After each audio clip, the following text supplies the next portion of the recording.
Du haut de son éperon rocheux, le château de Montreuil-Bellay est resté tel un roc, un cap. Point stratégique au carrefour de l'Anjou, de la Touraine et du Poitou, Montreuil-Bellay est édifié pour la guerre. À la manœuvre pour sa construction, on retrouve d'ailleurs un infatigable soldat, Foulques Nérat. Bouh! Mais ce château sera aussi un lieu de villégiature, notamment pour l'étonnante duchesse de Longueville. Entre guerre et plaisir, partons sur les traces de ces histoires, accompagnés du Highway to Hell des Australiens d'ACDC. Suivez le guide château, c'est parti.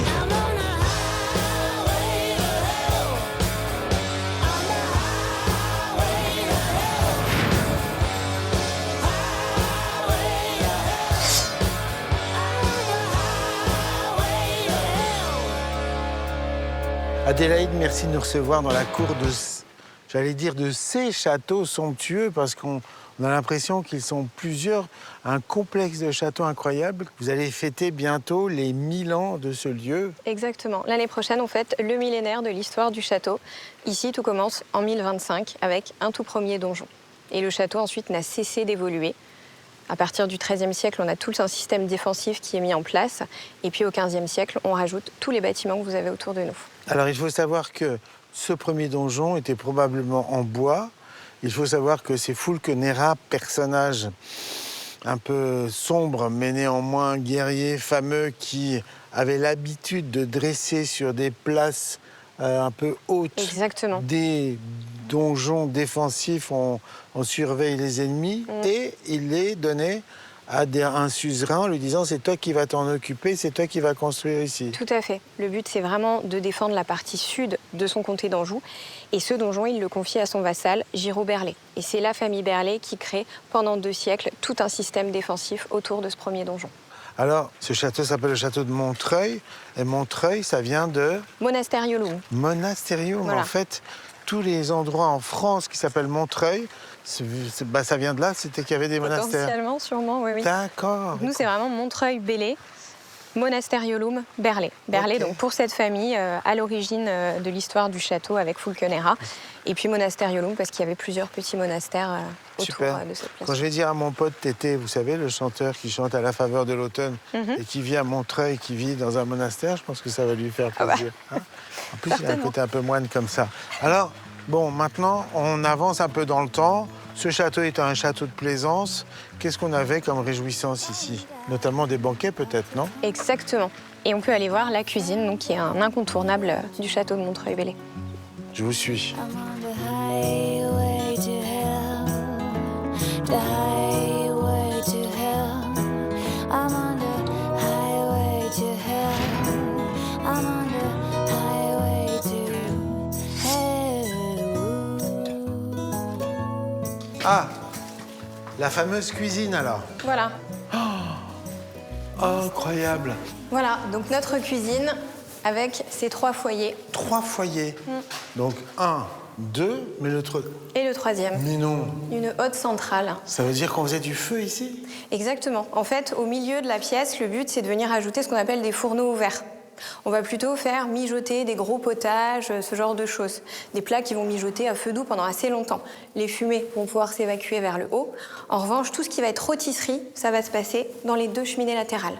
C'est incroyable, j'ai jamais vu ça, c'est exceptionnel. Donc ici, on a les viandes et ici, on a Les potages, ragoûts, voilà, exactement. les potages. Il y a déjà une vraie science culinaire à l'époque. On a tendance à penser qu'au Moyen-Âge, on est plutôt dans des choses un peu frustes, mais non, pas du surtout tout. Hein. Surtout pour les seigneurs. C'est vrai. C'est très rare pour eux de consommer des animaux à 4 pattes, par exemple du porc ou des vaches, parce qu'ils considèrent que ces animaux ont les pieds dans le fumier, sur la terre, et c'est pas valorisant. C'est la première fois que j'entends cette histoire-là, c'est incroyable. Les seigneurs, à l'époque, mangent plutôt des volatiles, parce qu'on pense que leur vol les rapproche de Dieu. Alors, la cuisson, précisément, ça se passe comment? Moi, je suis assez nul en cuisine. Alors, à l'époque, donc pour les rôtisseries, les animaux sont embrochés, passez-moi l'expression, Embroché de la barbe au cul. de La barbe au cul. la barbe au cul. Voilà, on Belle les embroche expression. en entier. Et en Ok. fait, l'expression embrochée de la barbe au cul donne naissance au mot que vous connaissez sûrement. Barbecue. Exactement. Oh les amis, c'est dingue. Et dans cette cuisine, après, on a cessé de la faire évoluer, de la moderniser. Vous voyez là dans la cheminée principale, Encore on un a petit rajouté foyer. voilà, le petit four. Pour les pizzas? Non, je rigole. En fait, Pour le c'est pain. pour cuire des pâtisseries. Des pâtisseries? Ouais, c'est encore trop petit pour le pain. Le terme petit four que l'on mange encore aujourd'hui provient du fait que c'est littéralement cuit dans un petit four. Mais barbecue, petit four, c'est fou quand même. Donc ça, c'est 17e. Ça, c'est 17e. En fait, au XVIIe siècle, on sophistique un petit peu la Avec le cuisine, elle petit se four. raffine et on rajoute le four à pâtisserie. C'est génial, c'est génial. Donc, sur les menus de l'époque, on est à peu près fixé. Au niveau de la playlist, les musiciens, ils jouaient quoi, là? On est à la fin du 14e, on est dans les troubadours, on est dans les danses aussi. Hein. Alors, on a effectivement des musiciens. En fait, entre chaque plat, on a ce qu'on appelle des entremets. L'entremets, voilà, c'est encore une définition. Et en fait, entre chaque mets, on va avoir des petits spectacles. Ça va être de la danse, ça peut être effectivement de la musique. Et ça va permettre de divertir les invités des seigneurs en attendant les différents plats. Barbecue, petit four, entremets. Oh, mais vous vous rendez compte, vous êtes en train de me faire, Adélaïde, toute l'histoire de notre cuisine et vous lui redonnez sens. Parce que c'est vrai, quand on est au restaurant, il n'y a rien de plus pénible que d'attendre. Et au moins, si on avait des petits spectacles, ça va plus vite. Voilà, exactement. On est d'accord, c'est génial. Adélaïde, vous m'avez convaincu. Emmenez-moi dans une autre salle maintenant. C'est parti. Je vous suis.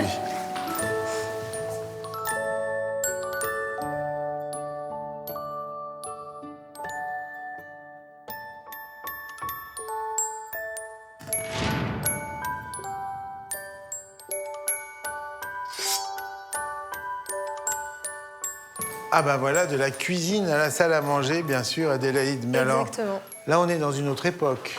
Oui. On n'est plus dans le 15e siècle, même si les sculptures que vous apercevez au plafond datent de cette époque. Ah oui.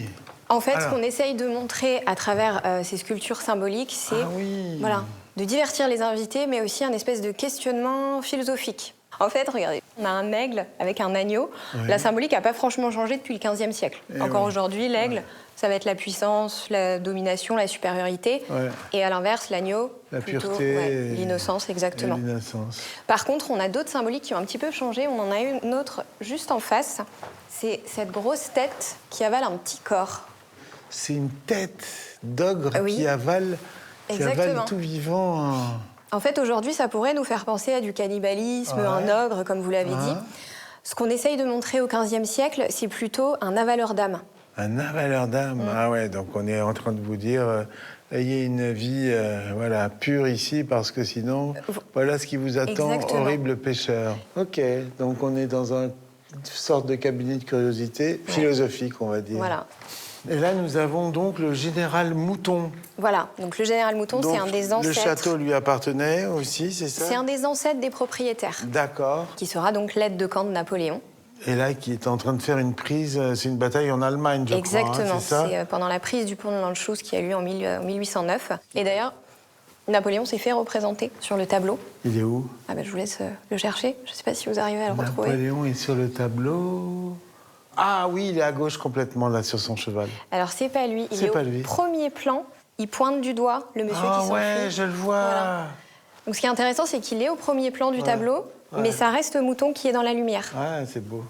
Et Napoléon dira, mon mouton est un lion. Exactement. Après cette bataille, il C'est dira beau. ça de... Alors ici, il y avait une femme aussi qui savait recevoir. Tout à fait. Là, on est un peu avant, maintenant on est pendant la Fronde, on est sous Louis XIV. Exactement. Donc, la Fronde des Princes.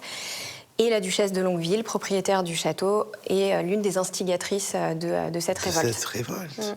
Elle veut mettre Condé au pouvoir, on est d'accord, parce que c'est quelqu'un de sa famille. Exactement, c'est son frère, C'est le son grand frère, Condé. le grand Il est Condé. prince de sang et il pourrait prétendre tout à fait pour... il devrait pouvoir moins faire la exercer. régence. Voilà. Sauf que malheureusement pour la duchesse, ça ne va pas du tout se passer comme elle l'espérait. Donc elle est habituée Donc, à... c'est Louis XIV qui va la contraindre à s'exiler.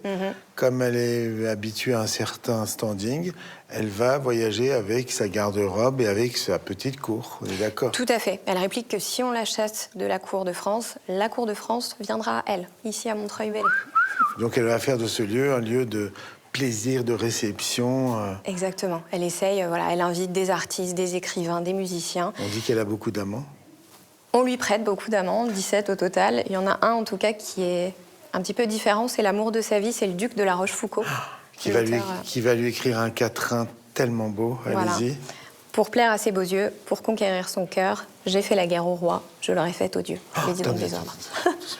Pour conquérir son cœur, pour plaire à ses beaux yeux, j'ai fait la guerre au roi, je l'aurais faite aux dieux. Oh, quelle déclaration d'amour, j'en ai des frissons, c'est beau, c'est beau. Ils étaient fous amoureux l'un de l'autre. Ils étaient fous amoureux l'un de l'autre, vous vous rendez compte, et tout d'un coup, à cette table, on a de l'amour, on a des victuailles, on a des joutes poétiques, on a de l'esprit, c'était chouette, hein, la vie de château. Alors des fois, après des soirées, elle a des idées aussi un petit peu farfelues, peut-être des soirées un peu arrosées, elle prend des paris un peu fous. Elle gravit l'escalier d'honneur du château avec son cheval, par exemple. Non. Sauf qu'une fois arrivé en haut, il peut plus redescendre. Ouais, il est terrorisé, il veut plus bouger. Donc on raconte qu'elle doit lui bander les yeux, le faire redescendre à reculons. Et il y a une légende qui circule depuis au château.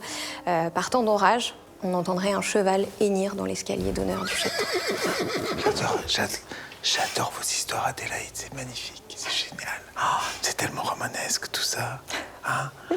Merci infiniment, Adélaïde. Je vais m'envoler tel le cheval de la duchesse de Longueville pour visiter la pièce secrète. Merci à vous. Merci à vous. Au revoir. Au revoir.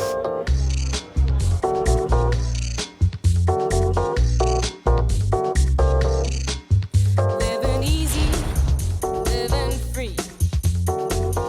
Season ticket on a one-way ride. That's Bonjour Fabrice. Bonjour André. On est au pied de ce merveilleux château de Montreuil-Bellay. Mais cet endroit ici, qu'est-ce que c'est exactement? Alors ici, c'était les anciennes écuries du château, D'accord. construit au XVe siècle par les d'Harcourt. Et maintenant? Et maintenant, ça a été transformé en chêne. Ouh là là, vous allez m'emmener, on va voir tout ça. On va aller voir tout ça. on the highway to hell. I'm on the highway to hell. I'm on the highway to C'est quoi, c'est du chêne? C'est du chêne, oui. D'accord. tout à fait. Et l'idée, c'est qu'il faut qu'il soit pas trop vieilli parce que sinon, il va avoir un goût plus fumé. On est d'accord? Oui, voilà, mais tous ces tonneaux-là comportent le même jus, Ok. mais qui va évoluer différemment dans chaque tonneau. Dans chaque tonneau, le même jus va évoluer différemment. Exactement. Parce que. Parce qu'il va vivre, en fait, le Ok. vin, c'est une matière vivante, donc D'accord. il va vivre différemment dans chaque tonneau. Et l'œnologue, après son travail, ça va être de les mélanger pour. Ça va être de trouver le bon moment et puis de les assembler ensemble pour arriver à faire un cru. Oh, dis donc, c'est formidable comme métier. Merci infiniment, Merci, Fabrice. André. Et longue vie donc au château Montreuil-Bellay. Château de Montreuil-Bellay.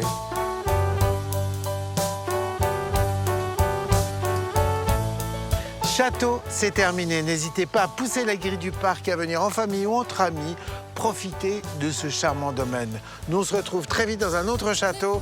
D'ici là, n'écoutez que vous. Soyez rebelles. hell.